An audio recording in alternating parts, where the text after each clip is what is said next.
pemerintahan Sayyidina Umar, Bilal tak balik. Dah lama tak balik, Umar hantar utusan. Wahai Bilal, baliklah, lama tak jumpa kamu. Dia hantar utusan ni, maka Bilal balik. Zaman Nabi, zaman Sayyidina Umar, bila sampai, Sayyidina Umar kata, Bilal, lama tak dengar azan, cuba naik tempat ni.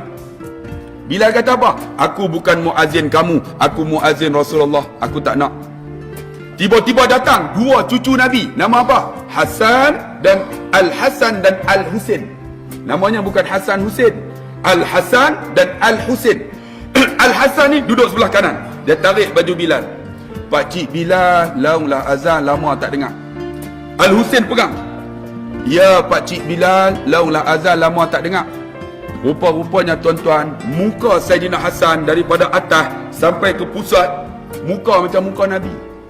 Daripada pusat sampai ke kaki, muka Sayyidina Husain macam bentuk tubuh macam Rasulullah.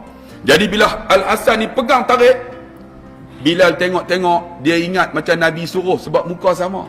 Lalu dia kata, kalaulah yang suruh ni bukan cucu Rasulullah, aku tak mau naik, dia kata. Tapi aku ingat macam Rasulullah suruh, dia kata.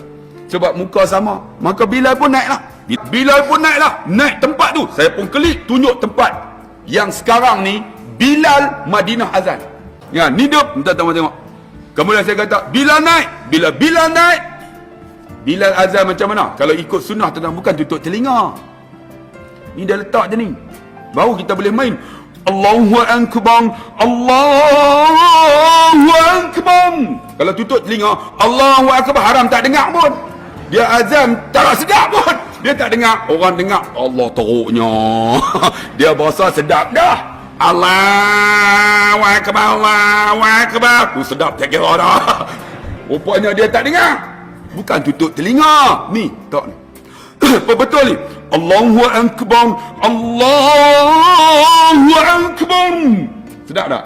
Tengok siapa azan.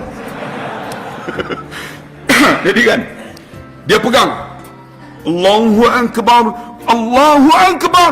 Penduduk Madinah dengar tuan-tuan, mereka ingat macam Nabi masih hidup. Mereka lari ni, mai masuk Masjid Nabawi. Kita dengar azan, buat tak tahu lah. Sedangkan azan itu isim tafdil. Kabir besar, akbar tersangat besar.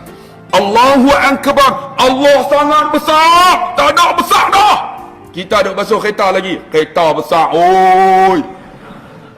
Mana besar? Allah maha besar. Makcik, Allahu Akbar, Allah. Pi pasar malam, bawang besar sekilo. Bawang besar lebih besar daripada Allahu Akbar. Mana Allahu Akbar? Bilal, Allahu Akbar, Allahu Akbar. Penduduk Madinah masuk, tengok Bilal azan, semua tunduk kepala, teriak semua.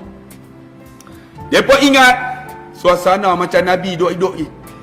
Bila relax lah, dia tak teriak, dia sambung. Asyhadu an la ilaha illallah. Penduduk Madinah tengok sebut la ilallah, semua teriak, termasuk Sayyidina Umar.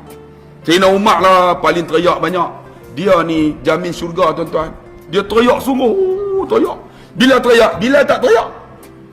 Bila tak teriak, bila sambung asyhadu anna Muhammad. Asyhadu anna Muhammad. Bilal tak boleh sebut tuan-tuan.